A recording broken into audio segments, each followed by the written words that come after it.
Hello, and welcome to my 5-minute Divine General Mahoraga deck breakdown. This card is a proxy alt-out version of Me the Immortal that I made using Card Conjure. For folks that haven't watched the anime Jujutsu Kaisen, 8-handled Sword Diversion Scylla Divine General Mahoraga is the most powerful Shikigami of the 10 Shadows technique. Mahoraga can adapt to literally anything coming his way, even adapting to attacks he can't comprehend. He has unbelievable regeneration abilities, recovering to full from a single drop of blood. Along with adaptation, Mahoraga possesses the Sword of Extermination, a blade that emits positive energy and can exorcise evil cursed spirits on contact. In order to capture the full power of Mahoraga, we need a commander that can adapt before going to combat, can easily return back from the dead, and can stockpile useful anti-typal abilities over time. There are two commanders in Magic the Gathering that fit this criteria to a T. Skullbriar, the Walking Grave, and Me the Immortal. Both commanders have the ability, counters remain on this creature as it moves from any other zone than a player's hand or library. I really like the look and instant threat nature of Skullbriar, but his color identity leaves a lot to be desired. Me the Immortal, on the other hand, doesn't have haste, but in return gets a blue, red, green color identity, which allows us to use a plethora of cards to support the strategy. She also has an easy way to cast herself back from your graveyard by discarding 2 cards in hand, avoiding the increasing commander tax problem tied to Skullbriar.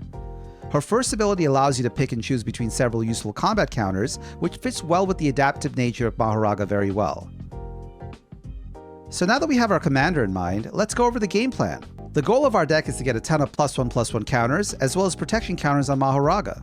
At some point in the game, we'll be able to tutor out the Sword of Extermination, i.e. Sanctuary Blade, an equipment that'll serve as the final adaptation, allowing Mahoraga to attack without being damaged, enchanted, equipped, targeted, or blocked. We're going to ignore the usual ram cards that green is known for, and focus on 3 key themes of this deck to generate counters, protect Mahoraga, and recur valuable cards. This Giant is a 3/3 artifact creature that reads, at the beginning of combat on your turn, choose a kind of counter at random that Giant doesn't have on it from among Flying, First Strike, Death Touch, Hexproof, Lifelink, Menace, Reach, Trample, Vigilance, and +1/+1. Put a counter of that kind on Crystalline Giant. Outside of my commander, this is a singular, most important card of my deck. The deck strategy revolves around tutoring for Giant, recurring Giant from graveyard, copying Giant in order to ensure we get sweet counters this thing can produce each turn. Once we get counters on the field, these cards can move all counters from my Giants to Mahoraga, hopefully making him a big problem. Obviously, we're not playing solitaire, so these cards can protect my Mahoraga from disruption, exile, or surprisingly dangerous bounce spells.